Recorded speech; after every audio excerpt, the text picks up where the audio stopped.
கர்த்தர் கூட எனக்கு இந்த வாய்ப்பை கொடுத்ததுக்காக நன்றி செலுத்துகிறேன். ஒரு வசனத்தை வாசிக்கலாம். லூக்கா எழுதின சுவிசேஷம் 23ஆம் அதிகாரம் 43ஆம் வசனம்.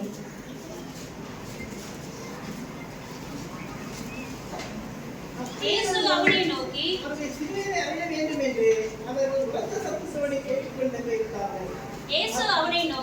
இன்றைக்கு நீ என்னோடு கூட பரதேசில் இருப்பாய் என்று மெய்யாகவே உனக்கு சொல்லுகிறேன் என்றார். ஆமென்.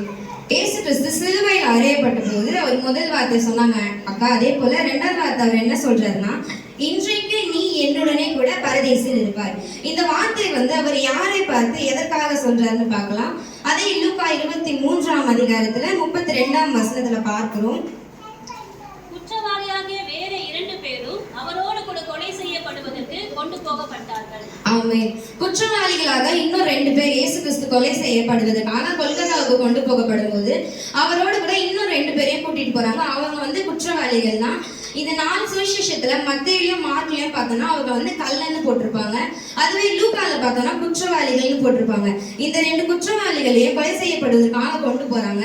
அதே 23ஆம் அதிகாரம் 33ஆம் வசனத்துல பார்த்தோம்னா கபாலஸ்தலம் என்ற இடத்துல போன போது இயேசு கிறிஸ்து சிலுவையில நடுவுல அறையப்படுறாங்க. அதே போல இந்த 2 கல்லர்கள் ஒருவர் அவருடைய இடது பக்கத்துலயும் வலது பக்கத்துலயும் என 2 பேரையும் சிலுவையில அறையப்படுறாங்க. அதே 23ஆம் அதிகாரத்துல 39ஆம் வசனத்துல பார்க்கிறோம். சிலுவையில் அறையப்பட்ட குற்றவாளிகளில் ஒருவன், நீ கிறிஸ்துவானால் உன்னையும் எங்களையும் ரட்சித்துக்கொள் என்று இகழ்கிறான். அந்த குற்றவாளிகள்ல ஒருத்தன் இயேசுவை பார்த்து கேட்கிறான், நீங்க தான் கிறிஸ்துவன்னு சொல்றீங்களே, அப்புறம் உங்களையும் காப்பாத்திக்கோங்க, என்னையும் காப்பாத்திடுங்க அப்படின்னு சொல்லி அவரை இகழ்ந்து ஒரு அவதூறா அவரை திட்டுற மாதிரி ஒரு மாதிரி பேசுறான். அதை கேட்டுட்டு மற்றவன் இன்னொருத்தர் இருக்காங்க இடது பக்கத்துல. அவன் இயேசுவை பார்த்து அவன் ஒரு நல்ல மாதிரியா சொல்றான். அவன் கூட இருக்கிறவனை பார்த்து சொல்றான், நீ இந்த ஆக்கினைக்கு உட்பட்டவனா இருந்தாலும் தேவனுக்கு பயப்படுகிறது இல்லையா? நாமும் நியாயப்படி தண்டிக்கப்படுகிறோம், நாம் நடப்பித்தவைகளுக்கு தக்க பலனை அடைகிறோம், இவரும் தகாததொன்றையும் நடப்பிக்கவில்லையே என்று கடிந்து கொண்டு. இந்த மற்றவன் இன்னொருத்தனை பார்த்து கடிந்து கொள்கிறான். நம்ம செஞ்ச பாவத்துக்காக தண்டிக்கப்படுகிறோம், நம்ம நடப்பித்தவைகளுக்கு தக்க பலனை அடைகிறோம், நம்ம இவ்வளவு நாட்களா நம்ம குற்றம் செஞ்சதுக்காக நமக்கு இந்த தண்டனை கொடுக்குறாங்க. ஆனா இவரும் தகாததொன்றின் தவறா எந்த ஒரு செயலுமே செய்யலையே, ஆனாலும் இவர் இப்படி தண்டிக்கப்படுறாரு என்று சொல்லி அவனோட கூட இருந்தவனை அவன் கடிந்து கொண்டு திட்டான். அடுத்த வருஷத்துல 42ஆம் வசனத்துல பாக்குறோம். இயேசுவை நோக்கி இவன் சொல்றாங்க, அவனோட நண்பனை கடிந்து கொண்டவன் இயேசுவை நோக்கி சொல்றான், ஆண்டவரே என்னுடைய ராஜ்யத்தில் வரும்போது அடியனை நினைத்தருளும் என்று சொல்றான். ஆண்டவரே நீங்க வரும்போது என்னை நினைத்தருளும் என்று சொல்லிவிட்டான். அதுவே 43ஆம் வசனத்துல பாக்குறோம். இயேசு அவனை நோக்கி, இன்றைக்கு நீ என்னுடனே கூட பரதேசில் இருப்பாய் என்று மெய்யாகவே உனக்கு சொல்லுகிறேன் என்று சொல்றாரு. இந்த கல்லனை பத்தி நம்ம முக்கியமா பார்க்கணும். இவன் கடிந்து கொண்டாலே மற்றொரு கல்லனை, அவனை பத்தி நம்ம பார்க்கும்போது அவன் தன்னைத்தான் நிதானித்து அறிந்து கொள்ளுறான். அவன் ஒரு உணர்வு உள்ளவனா இருக்கிறான். ஏன்னா இயேசு கிறிஸ்து இப்ப மறிக்க போறாரு இல்லையா, சிலுவையில அறையப்பட போறாரு. இந்த நேரத்துல அவர் எப்படியாவது மறித்துடுவாரு. மறித்துட்டாலும் 3ஆவது நாள் ஈஸ்டர் அன்னைக்கு அவர் உயிர் தெழுவாரு. உயிர் தெழுந்து இன்னும் அதிகமாய் அவர் எப்படியா இருந்தாலும் எழுந்து ராஜாவாக நம்மளை அரசாள்வதற்காக அவர் வரப்போகிறாரு. அவர் இந்த 3 நடக்கும்ன்ற விசுவாசம் அவனுக்கு இருக்கவே தான் நீங்க வரும்போது என்னை நினைத்தருளுங்க என்று சொல்றான். அவர் உண்மை உள்ளவர் என்று நம்முடைய பாவத்தை சுமந்து தீர்க்கிற தேவ ஆட்டுக்குட்டி இல்லையா, உலகத்தின் பாவத்தை சுமந்து தீர்க்கிற தேவ ஆட்டுக்குட்டி இயேசு கிறிஸ்து நம்ம வாசிக்கிறோம். நம்முடைய பாவத்தை அவர் சுமந்து தீர்ப்பார் என்பதற்காகவே அவன் சொல்றான். அவனோட பாவத்தை அவன் அறிக்கை பண்ணிட்டு என்னை நினைத்தருளுங்க அப்படி சொல்றான். அவனுடைய விசுவாசம் எவ்வளவு பெரிதுன்னு பார்க்கலாம். அந்த இடத்துல கூட சிலுவையில் அறையப்பட்ட போதும் அங்க சிலுவைக்கு கொண்டு போகப்பட்ட அந்த நேரத்துல கூட இயேசு கிறிஸ்து எந்த ஒரு அற்புதமும் செய்யவில்லை. அவர் அவங்க கொடுக்குற தண்டனை எல்லாவற்றுமே அவர் ஏற்றுதான் கொண்டாரே தவிர எந்த ஒரு அற்புதமும் அந்த இடத்துல செய்யவே இல்லை. அதே மாதிரி இந்த 7 வார்த்தைகளை மட்டும்தான் இயேசு கிறிஸ்து சொன்னாரு. கண்டு விசுவாசிக்கிறவர்களை விட காணாமல் விசுவாசிக்கிறவர்கள் பாக்கியவர்கள். அவங்க எந்த ஒரு அற்புதமும் பார்க்கவே இல்லை. ஆனாலும் அவன் அவ்வளவு ஒரு விசுவாசத்தோடு இயேசுவை நோக்கி என்னை நினைத்தருங்க என்று சொல்றான். இயேசுவை கூப்பிட்டா அவர் பதில் தருவாரு, வாக்கில் உண்மை உள்ளவர் என்று விசுவாசிக்கிறான். அவர்கிட்ட இப்படி கேட்கும் போது அவர் உடனே மெய்யாகவே என்று சொல்லி உடனே அவர் பதில் தருகிறவரா இருக்கிறார். நாம கூட எந்த ஒரு விஷயமா இருந்தாலும் அவர்கிட்ட கேட்கும் போது அவர் நமக்கு பதில் தருகிறவரா இருக்கிறார். இன்னும் அதிகமா அந்த இன்னொரு கல்லன் இருக்கிறாள், இயேசு இகழ்ந்து பேசினால அந்த கல்லனை பத்தி கூட நம்ம பார்க்க வேண்டியது இருக்குது. சிலுவையில் அறையப்பட்ட அந்த நேரத்துல கூட அவனுக்கு ஒரு மரண தருவாயில் அது ஒரு கடைசி வாய்ப்பு. அவரை பத்தி நம்ம வந்து அவரை உணர்ந்து கொண்டு அவர் ரட்சிக்கப்படுவதற்கான ஒரு கடைசி வாய்ப்பு அது. அதையும் கூட அவன் பிரயோஜனப்படுத்திக் கொள்ளவே இல்லை. அந்த வாய்ப்பை வந்து தவற விட்டு விட்டான். மற்ற கல்லன் அவன் வந்து இவனை கடிந்து கொண்ட போதாவது அவன் வந்து உணர்ந்து பாவ மன்னிப்பு கேட்டிருந்தாலாவது அவன் வந்து ரட்சிக்கப்பட்டிருப்பான். ஆனா வந்து அவன் அந்த கடைசி நேரத்துல இந்த வாய்ப்பை வந்து பிரயோஜனப்படுத்திக் கொள்ளல. அதனால வந்து அவன் பாவத்துக்குள்ளாகிறான். இதுக்கு சாட்சியா வந்து ஒரு வசனத்தை கூட வாசிக்கலாம். எபிரேயர் 10:23 தேவகுமாரனை காலின் கீழ் மிதித்து அவரை தூஷித்து அவதூறு பேசுகிறவன், அவரை இகழ்கிறவன் அவ்வளவு கொடிதான ஆக்கினைக்கு பாத்திரவனா இருக்கிறான் என்று பார்க்கிறோம். அவர் வந்து காலின் கீழ் மிதித்து அவரை தூஷித்து அவருக்கு விரோதமாய் அவதூறு பேசி அவரை இகழ்கிற மாதிரி அவன் பேசுறான். அதே மாதிரி மத்தேயு 27 41-44 வரைக்கும் பார்க்கிறோம். பிரதான ஆசாரியர்களும் வேதபாரகரும் இயேசு கிறிஸ்துவுக்கு விரோதமாக அவர் வந்து இகழ்ந்து பேசுறாங்க.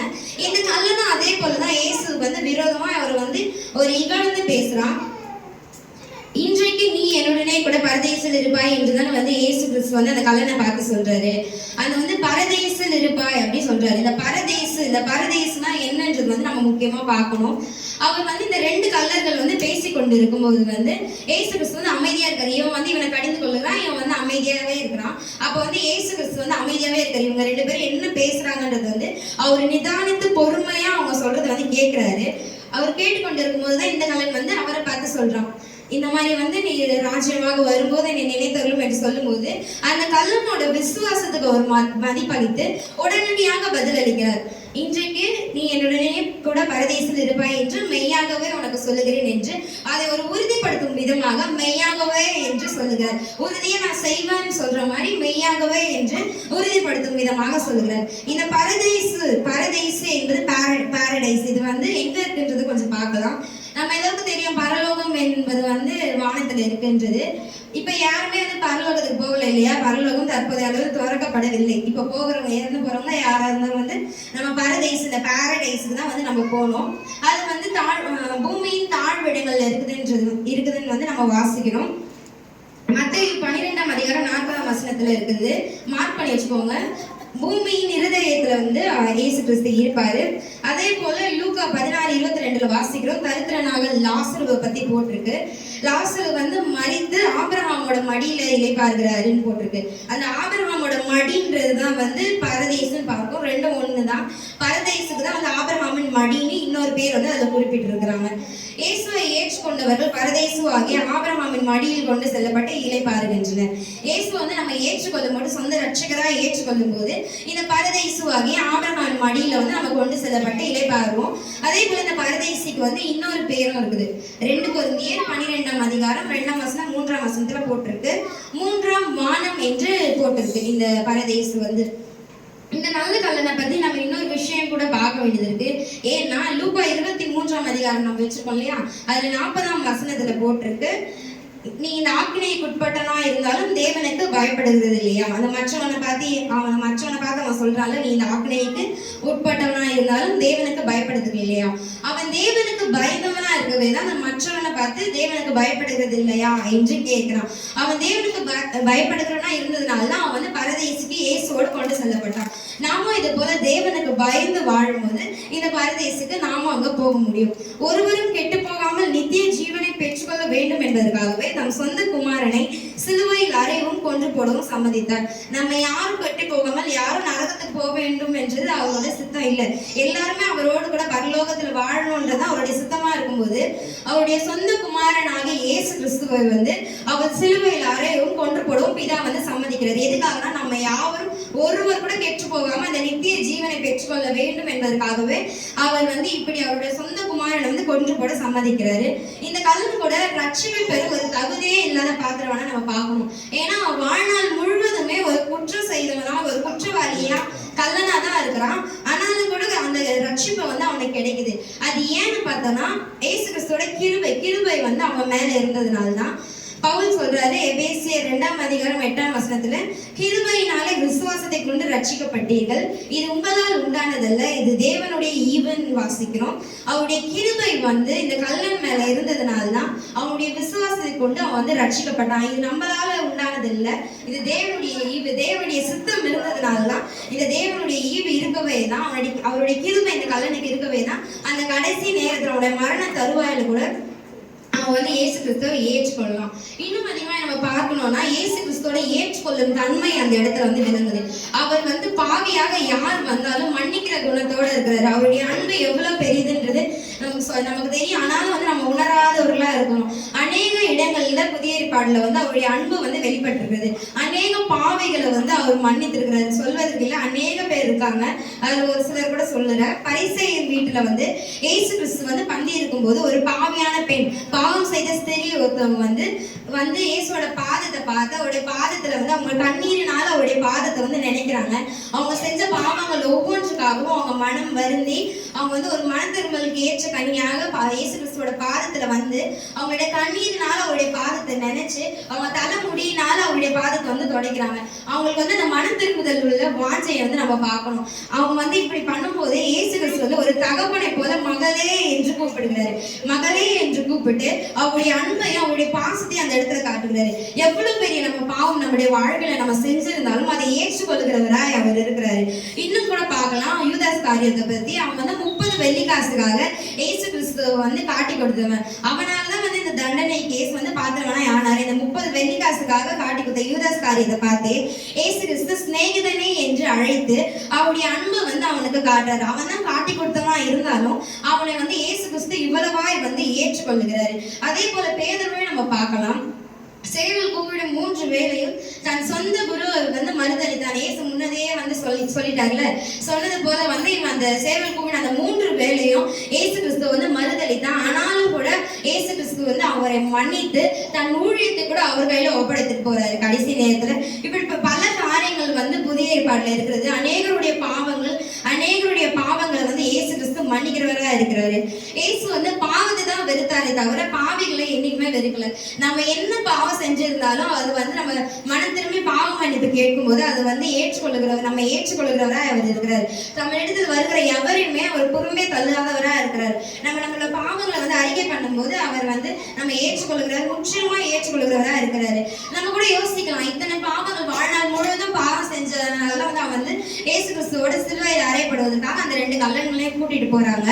அவனை பார்த்து எப்படி இயேசு கிறிஸ்து வந்து நீ என்னோட கூட பரதேசில் இருப்பாய் என்று சொல்லலாம். இது அநீதி நம்ம நினைக்கலாம். ஆனாலும் கூட அவனுக்கு மரண தருவாயில வந்து ஒரு வாய்ப்பு கிடைக்குது. அந்த கடைசி நேரத்துல கூட இயேசு கிறிஸ்துவை ஏற்றுக்கொள்வதற்கு அவனுக்கு ஒரு வாய்ப்பு கிடைக்குது.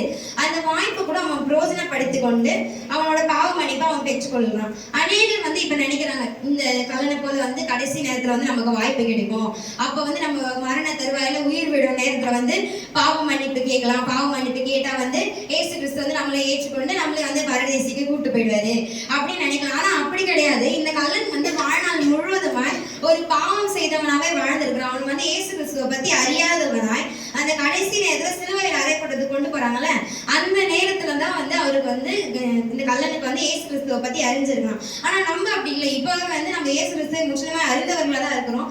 இப்ப வந்து நம்ம பாவம் செய்கிறது வந்து ஒரு தகாத காரியமா தான் எண்ணணும். நமக்கு தெரியும்ல, முற்றிலுமா வந்து இயேசு கிறிஸ்து எப்படிப்பட்டவர். அக்கா சொன்ன மாதிரி அவர் எவ்வளவாய் நமக்காக காயங்கள் பட்டார், அடிகள் பட்டார், எல்லாவற்றையும் நம்ம அறிந்தவர்களா இருந்தாலும் இன்னும் அதிகமா வந்து நம்ம வந்து பாவம் செய்து கொண்டேதான் இருக்கணும். நம்ம யாரும் வந்து அப்படியே எல்லாரும் வந்து பாவம் செய்தவர்களா தான் இருக்கணும். பாவம் இல்லைன்றது சொல்ல முடியாது. ஒரு பொய் சொன்னா கூட, ஒரு தப்பா பேசினா கூட நம்ம வந்து பாவம் செய்தவர்களா இருக்கலாம். நம்ம இந்த மாதிரி பாவம் செய்யும் போது நம்ம அந்த பரதேசிக்கு போகிறதுக்கு வந்து தகுதி அற்றவர்களா ஆகிவிடணும். இந்த பாவத்தை கூட நம்ம வந்து முற்றிலுமாய் வந்து இந்த பாவ மன்னிப்பு கூட பெற வேண்டும். இந்த புனித வெள்ளி நாளிலும் கூட நம்முடைய பாவங்களை வந்து நாம் மனம் மருந்து இயேசுவிடம் அறிக்கை பண்ணும்போது அவருடைய ரத்தத்தினால நம்முடைய பாவங்களை அவர் கழுவி பரிசுத்தப்படுத்தி நீதிமானை மாற்றி நம்மை கூட அந்த பரதேசிக்கு அழைத்து செல்ல அவர் பாத்திரவனா இருக்கிறார். எபிரேயர் 13ஆம் அதிகாரம் 12ஆம் வசனத்துல பார்க்கிறோம். இயேசு தம்முடைய சொந்த ரத்தத்தினாலே ஜனத்தை பரிசுத்தம் செய்யும்படியாக நகர வாசலுக்கு புறம்பே பாடுபட்டார் என்று பார்க்கிறோம். நம்ம தானே அவருடைய சொந்த ஜனம். நம்ம வந்து பரிசுத்தப்படுவதற்காக தான் அவர் வந்து நகர வாசலுக்கு புறம்பே இவ்வளவாய் வந்து பாடுபட்டிருக்காரு. நமக்காக தான் அவர் பாடுபட்டிருக்காரு. இவ்வளவாய் ரத்தம் சிந்தி ஆணிகள் அடிக்கப்பட்டு இவ்வளவாய் நமக்காக பாடுபட்டிருக்காரு. பாடுபட்டிருக்காரு. நம்ம பரிசுத்தப்படுத்துவதற்காகவே அவர் பாடுபட்டிருக்காரு. நம்ம கொஞ்சமாச்சும் அதுக்காகவாச்சும் நம்ம பாவ மன்னிப்பை இந்த நாள், இந்த புனித வெள்ளி நாளை கூட நம்ம பிரோஜனப்படுத்தி கொண்டு இன்னைக்கு வந்து அந்த பாவ மன்னிப்பை கண்டிப்பா பெற்றுக்கொள்ள வேண்டும். நம்ம பரலோகம் செல்வதற்கு வந்து தானா அப்படியே போயிட முடியும் அப்படிலாம் ஒண்ணு கிடையாது. இயேசு கிறிஸ்து தான் வந்து பரலோகம் செல்வதற்கான ஒரே ஒரு வழி. இயேசு அல்லாம யாரும் வந்து பிதாவிடம் செல்ல முடியாது, அவரை காண முடியாது, அவரை தரிசிக்க முடியாது. உயிர் தெழுந்த இயேசுவை வந்து இந்த கல்லனை போல நம்ம விசுவாசித்து இந்த நாள்ல கூட நம்ம பாவங்களை அறிக்கையிடும் போது, முற்றிலுமா அறிக்கையிட்டு அவருக்கு என்று நம்ம ஒப்பு கொடுக்கும் போது, இயேசு கிறிஸ்து கூட இந்த நாள்ல கூட நம்மளை முற்றிலுமாய் அவர் வந்து ஏற்றுக்கொள்ள பாக்குறவனா இருக்கிறார். நம்முடைய பாவங்கள் ஒவ்வொன்றையும் இந்த நாளில் அறிக்கை பண்ணும்போது நம்ம முற்றிலுமாய் அவர் ஏற்றுக்கொண்டு நம்மளை மன்னித்து நம்ம இடத்துல அன்பு காட்டுகிறவராய் அவர் இருக்கிறாரு. இந்த நாளில் கூட நாம் ஒவ்வொருவரும் கூட இந்த பாவ மன்னிப்பை பெற வந்து வாஞ்சிக்க வேண்டும். சிலுவையில் இயேசு கிறிஸ்து கூறிய இந்த 2வது வார்த்தை வந்து கல்லனை குறித்து அந்த ரட்சிப்பை காட்டுகிறது. நம்ம கூட இந்த உண்மையான ரட்சிப்பை பெற வேண்டும்னா முக்கியமா நம்ம வந்து இந்த பாவ மன்னிப்பை கண்டிப்பா பெற வேண்டும். கர்த்தர் தாமே இந்த வார்த்தைகளை ஆசீர்வதிப்பாராக.